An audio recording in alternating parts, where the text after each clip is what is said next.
Rougon evitó contestar. Pareció inclinar los hombros, pero enseguida volvió otra vez a la carga, únicamente contra Delestán. Durante algunos minutos todavía siguieron discutiendo entre ellos, con frases breves. El apuesto Delestán se enardecía, se volvía mordaz. Entonces, poco a poco, Rougon se sublevó. Sentía por primera vez que su poder comenzaba a resquebrajarse. Súbitamente se dirigió al emperador con gesto vehemente, poniéndose de pie. Señor, es una miseria. Se concederá la estampilla, ya que vuestra majestad en su sabiduría piensa que el libro no ofrece ningún peligro, pero debo declararos, señor, que Francia correría los mayores peligros si se le concediera la mitad de las libertades que reclama ese bueno de Santiago. Me habéis llamado al poder en circunstancias terribles. Me dijiste que no tratara mediante una moderación fuera de lugar de tranquilizar a los que temblaban.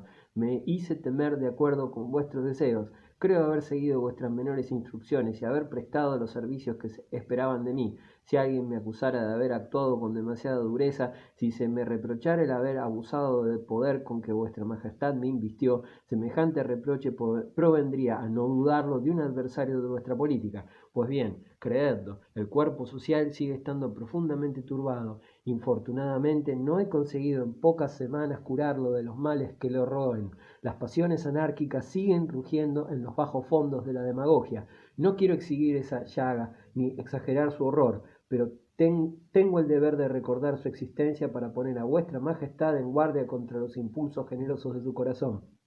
Por un instante se pudo esperar que la energía del soberano y la solemne voluntad del país habían arrojado para siempre al abismo las épocas abominables de la perversión pública.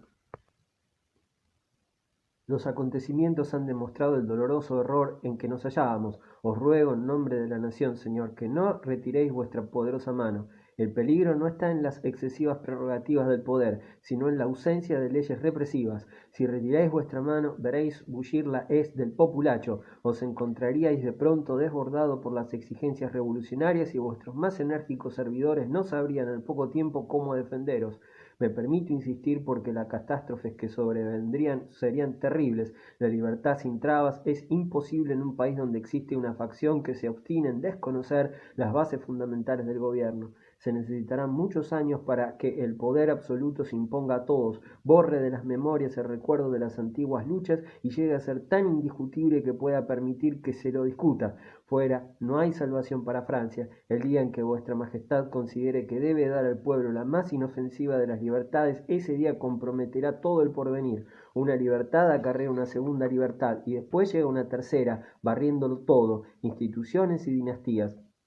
Es la máquina implacable, el engranaje que pincha primero la yema del dedo, atrapa luego la mano, devora el brazo y tritura el cuerpo. Y, puesto que me permito expresarme libremente sobre el tema, agregaré esto. El parlamentarismo ha matado una monarquía. No hay que darle un imperio para que también lo mate. El cuerpo legislativo ya está cumpliendo un papel demasiado ruidoso, que no se le dé mayor injerencia en la política dirigente del soberano. Esto sería la fuente de las más tormentosas y deplorables discusiones. Las últimas elecciones generales demostraron una vez más el agradecimiento eterno del país, pero también han proclamado 5 candidaturas cuyo escandaloso éxito debe constituir una advertencia. Hoy el gran problema que se plantea es impedir la formación de una minoría opositora y, sobre todo, si llegara a formarse, no suministrarle armas para combatir el poder con más impudencia. Un parlamento que calla es un parlamento que trabaja.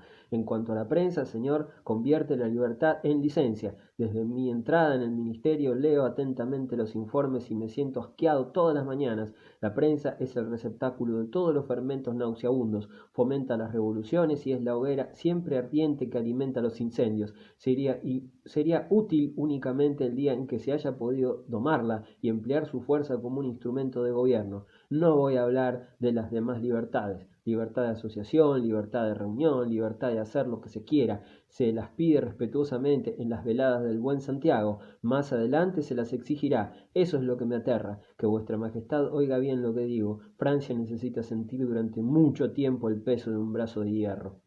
Se repetía defendía su poder con un énfasis creciente. Durante más de una hora continuó así, al abrigo del principio de autoridad, cubriéndose con él, envolviéndose en él, como un hombre que pone en juego toda la resistencia de su armadura, y a pesar de su aparente pasión, conservaba la suficiente sangre fría para vigilar a sus colegas, para acechar en sus rostros el efecto de sus palabras, pero estos permanecían blancos, inmóviles. Bruscamente guardó silencio.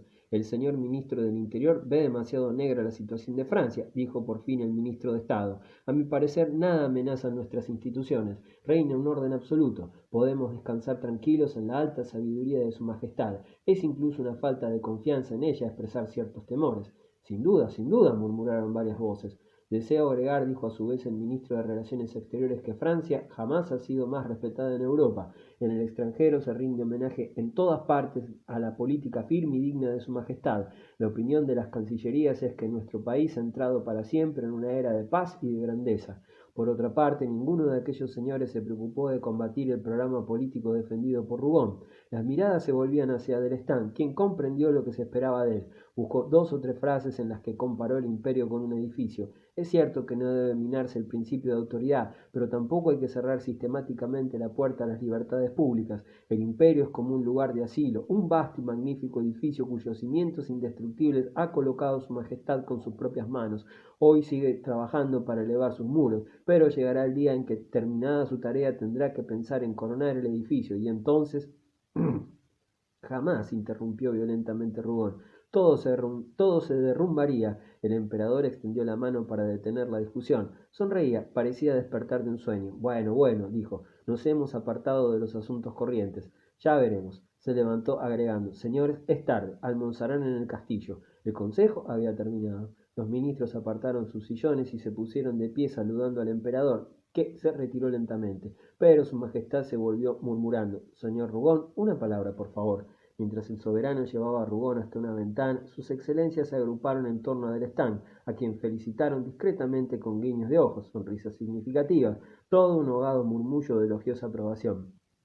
El ministro de Estado, hombre de espíritu muy agudo y gran experiencia, se mostró particularmente vulgar. Creía por principio que la amistad de los imbéciles da suerte. Delestán, modesto, serio, se inclinaba ante cada cumplido. No, venga, dijo el emperador a Rougon.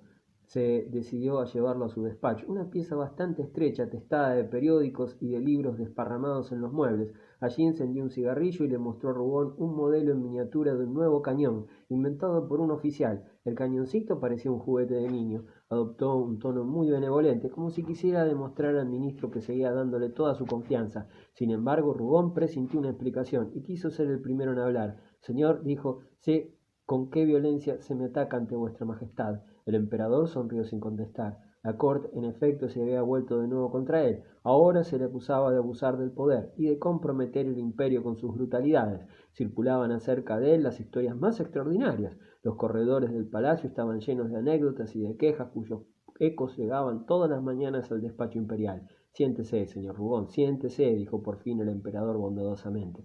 Sentándose él también, prosiguió. Me tienen cansado con una multitud de asuntos de los cuales prefiero hablar con usted.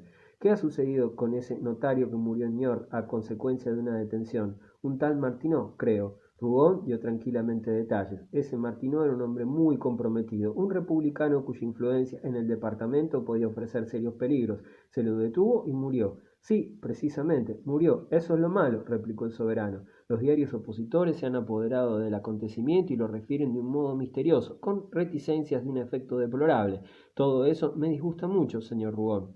No insistió. Permaneció algunos segundos con el cigarrillo pegado en los labios. Últimamente estuvo usted en Deux-Sèvres, continuó, y asistió a un acto. ¿Está usted completamente seguro de la solidez financiera del señor Camp? Oh, completamente seguro, exclamó Rougon. Entró en nuevas explicaciones. El señor Khan se apoyaba en una sociedad inglesa muy rica. Las acciones del ferrocarril de Niort y Angers eran muy sólidas y muy solicitadas en la bolsa. Era la mejor operación que pudiera imaginarse. El emperador parecía incrédulo.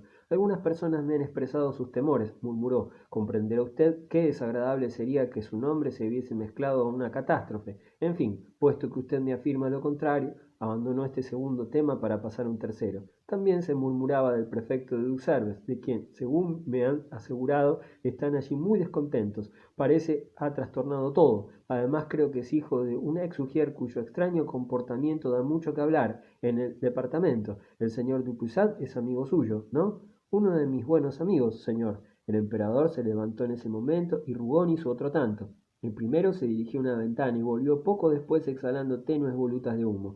Tiene usted muchos amigos, señor Rugón, dijo con tono sutil. Sí, señor, muchos, respondió rotundamente Rugón. Hasta aquel momento el emperador había repetido evidentemente los comadreos del castillo, las acusaciones lanzadas por sus allegados, pero debía saber otras historias, hechos ignorados por la corte, sobre los cuales lo tenían informado sus agentes particulares y que le interesaban mucho más. Adoraba el espionaje, todo el trabajo subterráneo de la policía. Por un instante miró a Rugón, con el rostro vagamente sonriente. Luego, con el tono confidencial del hombre que se divierte con todos esos detalles, dijo: estoy informado más de lo que quisiera. Mire usted, otra cosita. Aceptó usted en sus oficinas a un joven, hijo de un coronel, aunque no pudo presentar su diploma de bachiller. Ya sé que esto no tiene importancia, pero si usted imaginara el alboroto que provocan estas cosas, con estas tonterías se queda mal con la gente. Es muy mala política. Rugón no contestó nada. Su majestad no había terminado. Abría los labios como si buscara una frase, pero lo que tenía que decir parecía molestarle,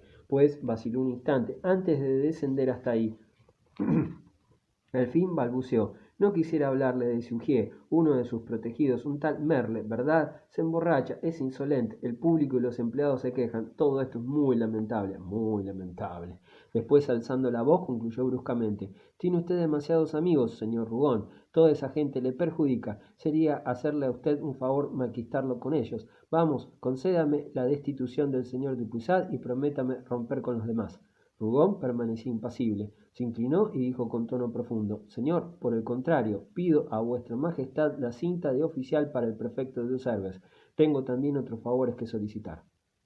Sacó una agenda de su bolsillo y continuó: el señor Belluin solicita a vuestra majestad que se digne visitar su cristalería de Saint Florent cuando vaya a Bourges. El coronel Chauvelin desea un cargo en los palacios imperiales. El Ujier Merle recuerda que ha obtenido la medalla militar y desea un estanco de tabaco para una de sus hermanas. ¿Eso es todo?, preguntó el emperador, que volvía a sonreír. Es usted un patrón heroico. Sus amigos deben adorarlo. No, señor, no me adoran, me sostienen, dijo Rugón con su ruda franqueza. Aquellas palabras parecieron impresionar mucho al emperador. Rugón acababa de revelar todo el secreto de su fidelidad. El día en que dejara dormir su crédito, éste moriría, y a pesar del escándalo, a pesar del descontento y la traición de su camarilla, no tenía más que a ella. Solo en ella podía apoyarse. Se hallaba condenado a mantenerla sana si quería conservar su propia salud. Cuanto más favores obtenía para sus amigos, más enormes e inmerecidos parecían aquellos, y más fuerte se sentía. Agregó respetuosamente con marcada intención: deseo de todo corazón a vuestra majestad, por la grandeza de su reinado, que conserve durante mucho tiempo a su alrededor a los servidores abnegados que le han ayudado a restaurar el imperio. El emperador dejó de sonreír. Dio algunos pasos, pensativo, con los ojos velados. Parecía haber palidecido, presa de un escalofrío. En aquella naturaleza mística los presentimientos se imponían con una fuerza extrema. Interrumpió la conversación para no verse obligado a terminarla, dejando para más tarde el cumplimiento de su voluntad. Nuevamente se mostró muy afectuoso. Incluso volvió a la discusión que se había establecido durante el consejo y pareció dar la razón a Rugón, ahora que podía hablar sin comprometerse demasiado. Era indudable que el país no estaba maduro para la libertad. Durante mucho tiempo todavía una mano enérgica debía imprimir a los acontecimientos una marcha resuelta, exenta de debilidad. Terminó renovando al ministro la seguridad de su entera confianza, le dio una completa libertad de acción y confirmó todas sus instrucciones anteriores. Sin embargo, Rugón consideró que debía insistir. Señor, dijo, yo no puedo estar a merced de un comentario malévolo. Necesito estabilidad para terminar la pesada tarea de la cual hoy soy responsable. Señor Rugón, respondió el emperador, marche sin temor, estoy con usted. Y, poniendo término a la conversación, se dirigió hacia la puerta, seguido por el ministro. Salieron y atravesaron varias piezas para llegar al comedor, pero en el momento de entrar el soberano se volvió y llevó a Rugón a un rincón de una galería. Entonces, preguntó a media voz, ¿no aprueba usted el sistema de ennoblecimiento propuesto por el señor ministro de Justicia? Hubiera deseado ardientemente ver lo favorable a ese proyecto. Estudie el asunto. Después, sin esperar respuesta, agregó con su tranquila obstinación, no corre prisa, esperaré. 10 años, si fuera preciso.